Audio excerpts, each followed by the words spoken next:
He knew they were laughing. Every mocking glance, every teasing whisper, he heard it all clearly. Yet he still moved forward. Each limping step seemed to tear open a forgotten past. The old wooden rifle rested snugly in his hand, not a weapon, but a memory. The children around him didn't know that he was the one who had taught those who saved their fathers' lives. And in the moment he raised his rifle, someone quietly stood up, whispering in fear, "That's Blue Viper." Before diving into a story that will keep you glued to the screen, I have a small request. Please like the video, subscribe to the channel if you love inspiring stories, and don't forget to leave a comment letting me know, where are you watching from, and what time is it where you live? It always feels amazing to see the whole world come together, just to share a meaningful moment. He stepped into the shooting range on a chilly late March morning, when the sun still hesitated behind the thin veil of mist at Fort Liberty. The wind swept across the open field, carrying a biting cold that cut into the skin, but nothing could make Henry Hawk Evans falter. He strode forward, slightly limping, his eyes squinting against the sunlight reflecting off the old concrete ground. In his hand was an aged wooden box, devoid of any brand logo or electronic lock, just simple, like a fragment of a bygone memory. His skin was tanned by the sun, his shoulders lean, but his back still straight. The faded military jacket, with stitches mended on the sleeve as if sewn with respect rather than aesthetics, seemed to blend into the scene quiet, needing to prove nothing to the world. Yet that very stillness made him stand out among a group of young soldiers laughing and joking, their shoulders bearing glossy rifles loaded with modern gadgets. They looked at him with eyes half curious, half amused. One smirked as Henry opened the wooden box, pulling out an old M21 rifle, its wood darkened by the passage of time. "Did the military museum just lose an artifact?" one of them muttered, loud enough for his friends to burst into laughter. The sound of their chuckles rang out like a reflex of youth, quick, confident, and heedless of consequences. Henry heard it. Of course he did. But he didn't turn around. No frown, no retort, not a single word. He simply sat down on the wooden chair by the firing lane, disassembling the rifle's parts like it was a ritual. His hands were no longer as swift as in his younger days, but every movement was precise, as if etched deep into muscle memory. Each time he loaded a round, he checked it twice. Each time he wiped dust from the iron sights, he used a separate cloth, neatly folded. Someone raised their phone to secretly record, waiting for a moment funny enough to share online. Another chuckled softly. "Hope the old man doesn't drop the gun before he can shoot." There were murmurs about liability insurance in case something happens, but he didn't react. Henry's silence wasn't helplessness. It was a different kind of sound calm, heavier than any comeback. He didn't need to prove anything. There was no one left for him to compete with. Only the targets ahead and a memory that had never faded in his heart. And it was the way he chose silence amid their laughter that was what made those who had laughed begin to feel uneasy. But they didn't yet know that this was only the beginning. The wooden table at firing lane number 4 was slightly tilted, its surface rough from time and the lingering dust of gunpowder from the previous training session. Henry placed the wooden box on it with both hands, carefully, as if it contained something fragile rather than a combat rifle. He opened the lid quietly, without a single, unnecessary sound. The M21, a semi-automatic rifle that had been a loyal companion to countless snipers from Vietnam to the Middle East. This rifle wasn't sleek, with no tactical paint or accessory rails. Its wood was dark, the finish chipped away in places, but in Henry's hands, it wasn't old, it was alive. He began his work like a musician tuning an instrument, not fast, not slow, but eerily precise. Each movement seemed to have been performed thousands of times, requiring no thought. His left hand held the rifle's body, while his right retrieved a small, soft cloth from his chest pocket neatly folded, and began gently wiping the iron sights. It wasn't about cleaning, it was like an old greeting to a familiar friend. He inspected the barrel, squinting to see every metallic detail inside, then opened a small ammunition box. Not the modern plastic magazines, but a metal case holding exactly 20 rounds, each meticulously arranged like ancient vows.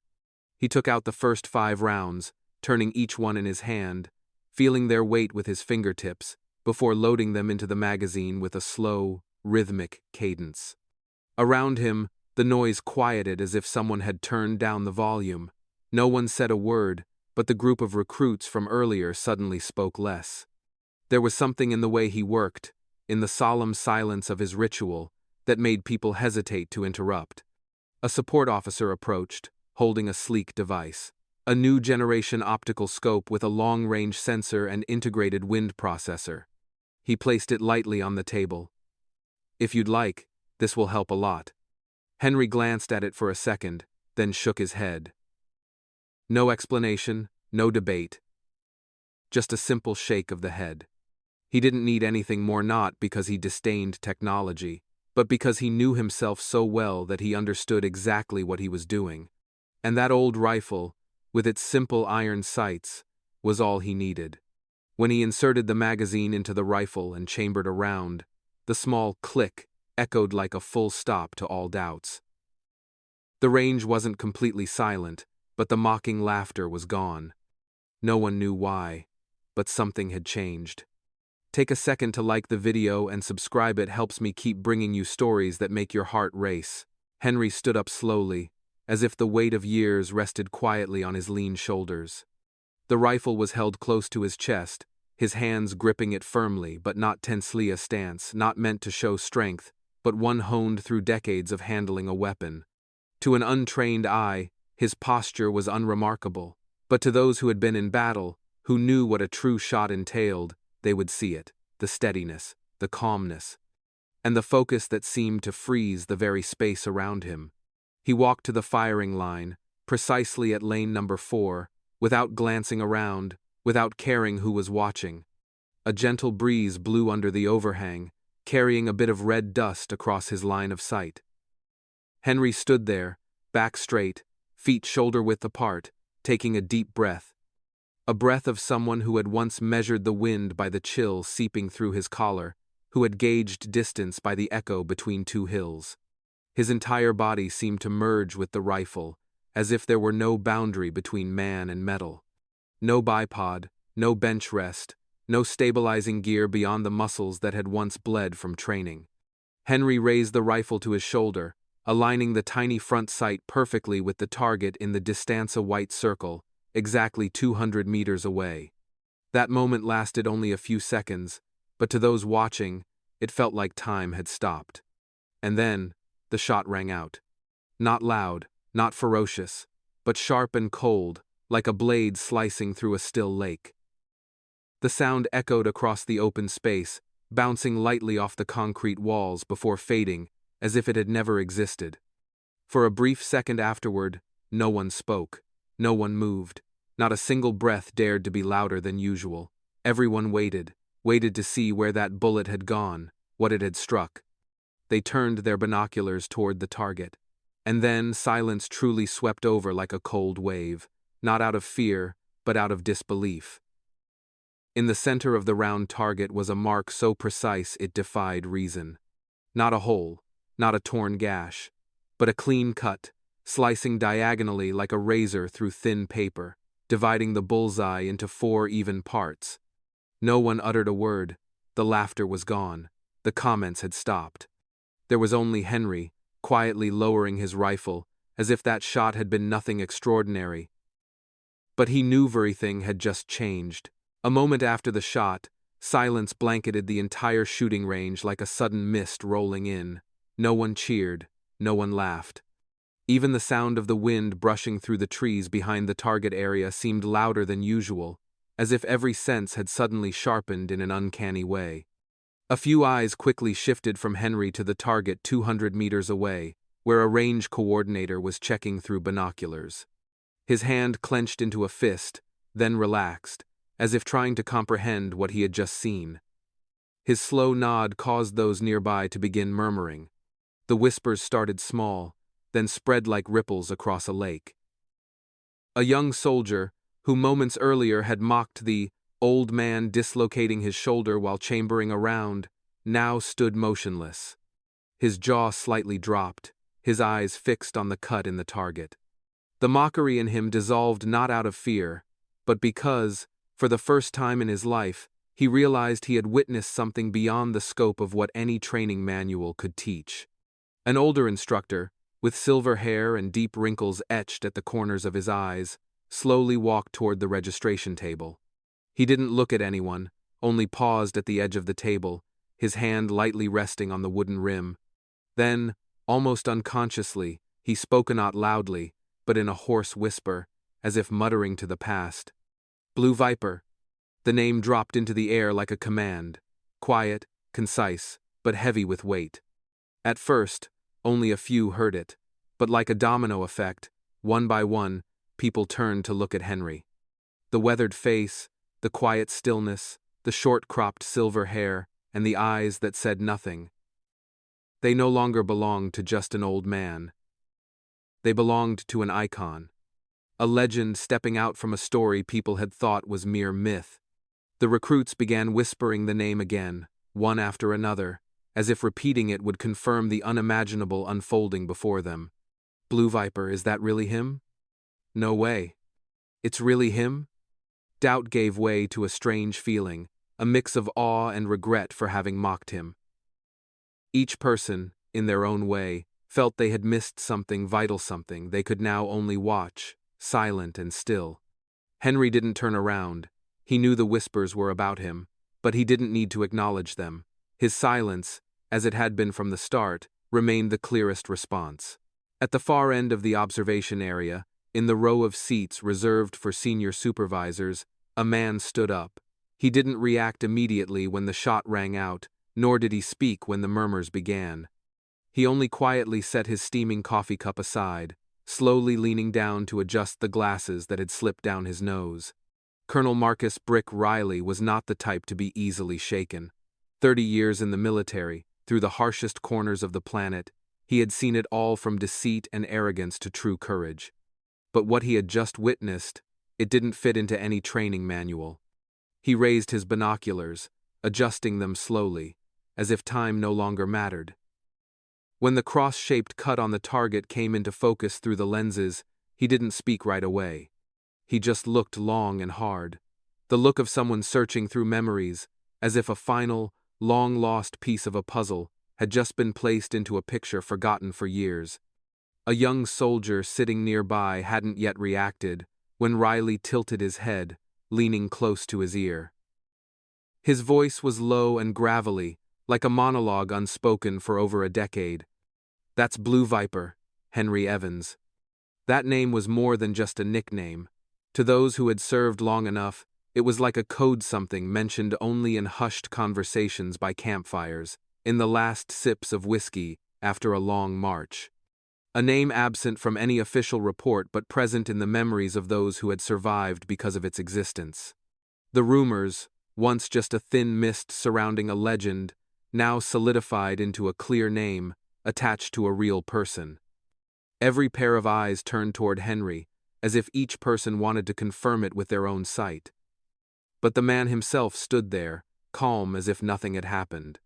No gleaming medals, no special insignia, just an upright stance, steady eyes, and hands that had once preserved the lives of comrades whose names no one recalled, but Riley remembered. And those who had heard of Blue Viper would never forget again. Because in that moment, the legend was no longer a vague tale but a real person, standing there, in flesh, with a rifle, and with an unmistakable silence. Before the name Blue Viper became a whisper at Fort Liberty, it had been a haunting presence on the fiercest battlefronts of its era. It appeared in no media reports, nor was it listed in official commendations, but to those who had teetered on the edge of death, that name was a promise of survival. Henry Evanson military records, listed as a senior sergeant, but within Detachment 17, he was the eye that never blinked. In 2004, during the Clearwater River rescue operation, his team faced an impossible situation.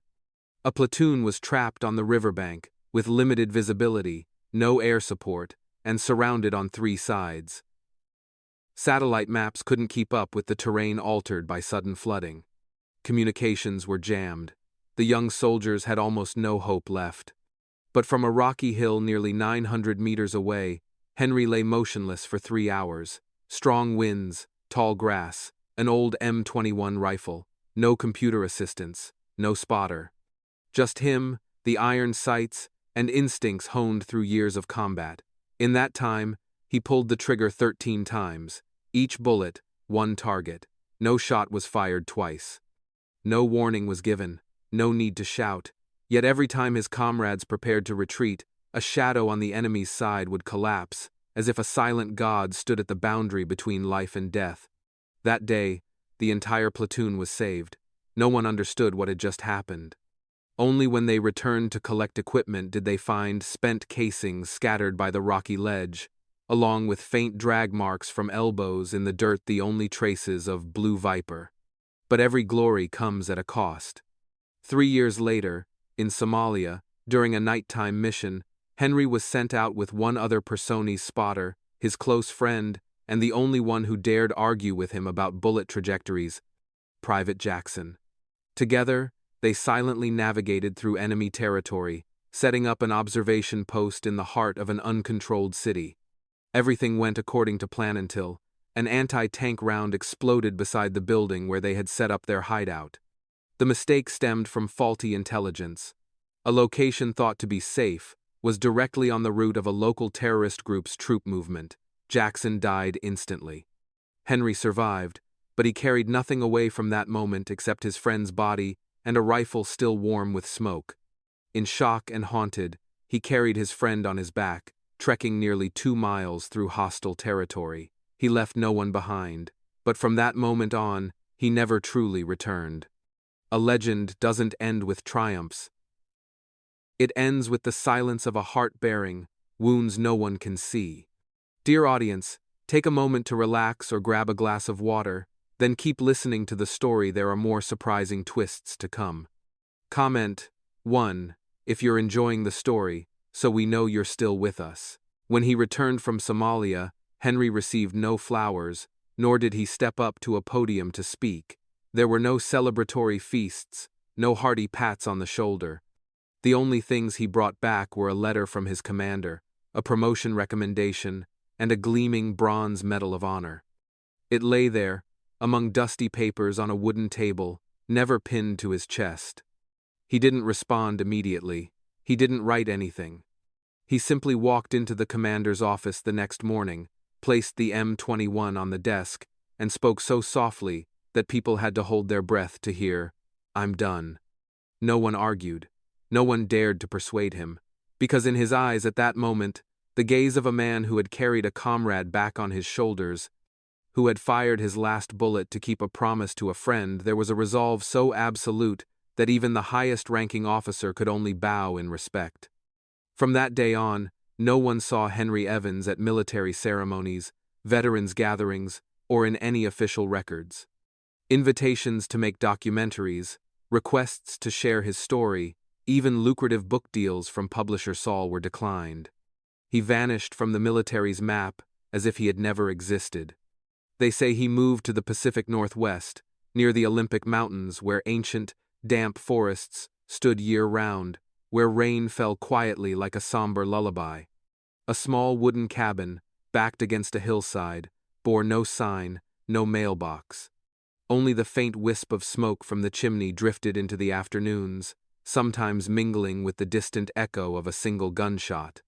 The nearest neighbor, nearly 2 miles away, said he occasionally saw Henry walk to the edge of the forest, carrying an old rifle and a cloth bag of ammunition. Not to hunt, but perhaps just to practices, if the only thing that still made him feel alive was the act of pulling the trigger and hearing the rifle's report resonate in his chest. No one asked him about his past, because he never spoke of it. He lived with the rainy seasons and the deer that wandered past his window, with the smell of coffee brewed on a wood stove and pages of a journal that bore no dates. Sometimes, he chopped wood as a way to forget. Sometimes, he stared into the distance, as if hearing the faint footsteps of old comrades on the scorching earth of battlefields half a world away. No one ever saw him cry, nor did anyone ever see him smile. Only the forest knew. And only the forest could fully keep the silent vow of a legend who wished not to be remembered. When Henry placed the rifle back on the table, engaged the safety, and slowly removed the magazine, no one spoke. Even the loudest young soldiers had no more jokes to crack. Silence draped over the morning like a curtain drawn shut, smothering all doubts. But in a corner at the back, a young recruit, the one who had laughed the loudest earlier, had quietly started recording on his phone from the moment Henry raised the rifle to his shoulder. He hadn't meant it seriously. At first, it was just for a private laugh, to share a cute moment of the old man at the range. But when the shot rang out and the entire range fell into an unexpected stillness, he knew the video was no longer a joke. He isolated the short clip, about 15 seconds long, showing the old man with hunched shoulders, breathing slowly, hands holding the rifle steady as if anchored to the ground, and the shot ringing out like thunder in a clear sky. A quick pan to the target, then ending with the stunned face of the range coordinator through his binoculars. The brief caption attached to the video, "The old man who doesn't know fear, but maybe we're the ones who don't know what we just witnessed." Initially, the video was shared in a small regimental group, viewed by a few dozen, then a few hundred. By that afternoon, someone reposted it to a popular military forum, then to Reddit, then to Facebook groups for veterans, rifle enthusiasts, and YouTube channels dissecting tactics. Within 24 hours, it had reached 3 million views. The reaction wasn't the mockery he had imagined, but a quiet wave from those who knew the name Blue Viper. They left comments in phrases that needed no explanation. "I heard about the shot at Clearwater. The way he stood there, no one does that without having been in the fight. If that's really him, those who laughed will never forget this day." Some even shared a black and white photo of a memorial wall at an old base, where a small, unassuming name was hand-carved: Evans, H. Det.17, 2004. No one needed verification. They only needed to see that shot steady, precise, unflashy to know that he didn't need anyone to call his name. His presence said it all. And so, from a prank, that video became living proof of a truth no one dared deny anymore. Blue Viper had never disappeared. He had only been waiting, silently, for the right moment. The wooden cabin nestled hidden in a dense forest valley, its back resting against a slope covered with ancient pines. The path leading to it was narrow, rugged, without any signposts or phone signal. Yet that morning, a military jeep quietly pulled up in front of the gate. No horn, no clamor, only the soft creak of the door opening and cautious footsteps crunching on the dry leaves. Colonel Riley was the first to step onto the porch. Behind him were 4 young soldiers, heads bowed low, their eyes no longer carrying the arrogance they had a week before. No one said a word, but they all bore a silent shame, not because they had mocked an old man, but because they had mocked something they had never understood. The door opened. Henry stood there, tall and lean, his eyes deep and calm like a winter lake. He wasn't surprised, perhaps because he had known that one day they would return. Not for fame, but for something far more valuable: the truth. The air was thick with silence. Riley started to say something, but Henry only gave a slight nod. Then, the youngest in the group stepped forward. His voice trembled faintly, not out of fear, but out of sincerity. "Sir, we were wrong." The entire group bowed their heads in unison, not a single word of excuse. Henry looked at them for a moment. His gaze held no blame, no resentment, only a quiet weight that carried more than any lecture ever could. "Don't apologize. Learn," he said, his voice low, concise, but resonant, like the click of a bullet being chambered. He opened the door wider, inviting them into the small cabin. The room was simple, with only a wood stove, a few wooden chairs, and a desk piled high with sticky notes and old maps. Henry poured coffee with a trembling but steady hand, the warm aroma of the brew filling the room, dispelling the lingering tension. Then he began to teach, not with theories, but with experience etched into every breath. He spoke of controlling one's heartbeat amid gunfire, of reading the movement of leaves to gauge the wind, of staying calm when the mind screamed to flee. No complex military jargon, just the honest sharing of a man who had ventured farther than anyone. They listened, eyes unblinking. Each word he spoke planted a new seed in the minds of those who once thought a gun was power, unaware that mastering oneself was the greatest weapon of all. And when they left, a light rain began to fall. Henry stood on the porch, saying nothing more. But in his eyes that day, there was something unseen for years, a faint warmth, as if the past had, in part, been forgiven. A few weeks after the meeting at the cabin, something quietly changed at Fort Liberty. It wasn't from a formal meeting or through any administrative document. It was a change decided by respectful but profound. Firing Range, Number 4, where Henry had stood that day, was renamed. A new wooden sign was mounted on the wall behind it, bearing just 3 simple words: Hawk Lane, no embellishment. No need for explanation. Those who had been present that day understood the true meaning of the inscription. Hawk, the nickname Riley had once used for Henry years ago, during covert operations without a name. Not just a firing lane, but a path. A path leading to precision, calmness, and an authenticity that could not be faked. And then, the bell appeared. It wasn't large, not gold-plated, just a small bronze bell, hung modestly beside the registration desk. But whenever Henry appeared at the range, the young soldiers began to take notice. He never made a request or chose a specific moment. He simply walked to lane Number 4, checked his rifle, took a deep breath, and then pulled the trigger. And when the bullet flew, when the target revealed a mark dead center, not torn, not off target, the bell would ring. No one was assigned to ring the bell. That honor belonged to one person alone, Colonel Marcus Riley. He didn't do it with pomp or elaborate ceremony. He simply stood, walked to the desk, and gently pulled the cord. The bell's clear, lingering chime echoed across the area like a declaration. Someone had just done the impossible, again. People began to call that sound by a name of its own, the Viper's Bell, and gradually, it became part of Fort Liberty's culture. Each time the bell rang, the entire range fell silent for a few seconds.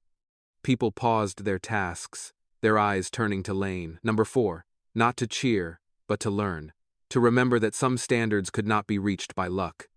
For new recruits, Hawk Lane wasn't taught in the official curriculum.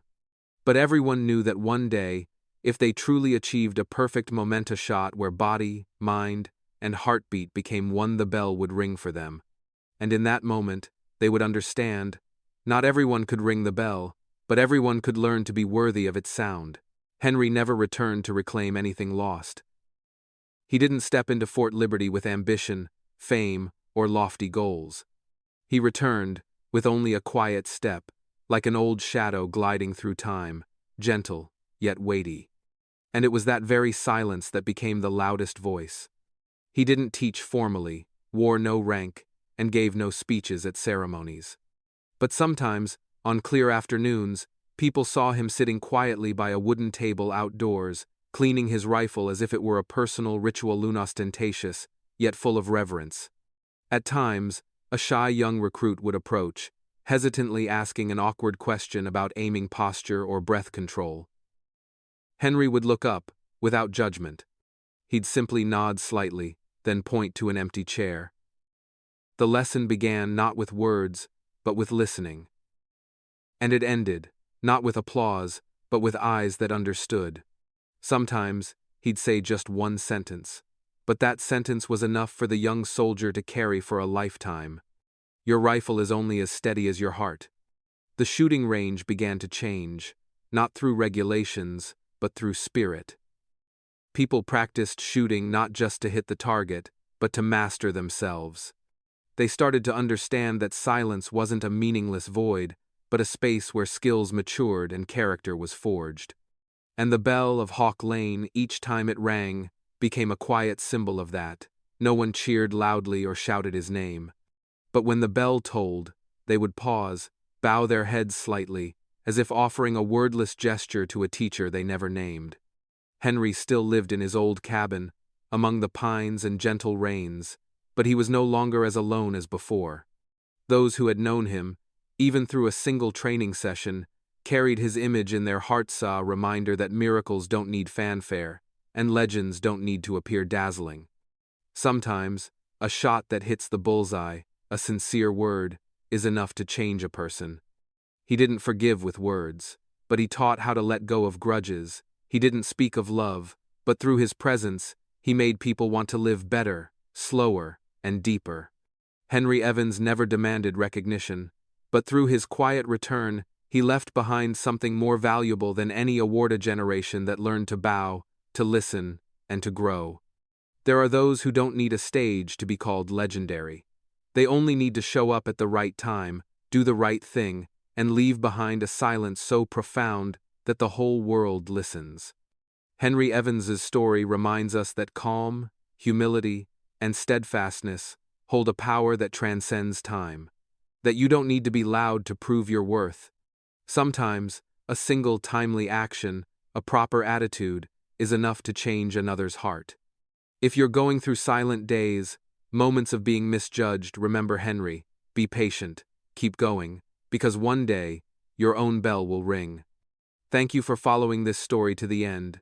If you felt something meaningful today, please leave a comment below, share your thoughts, and let me know where you're watching from. Don't forget to like, subscribe to the channel, and share this video with those you think need to hear it. See you in the next story.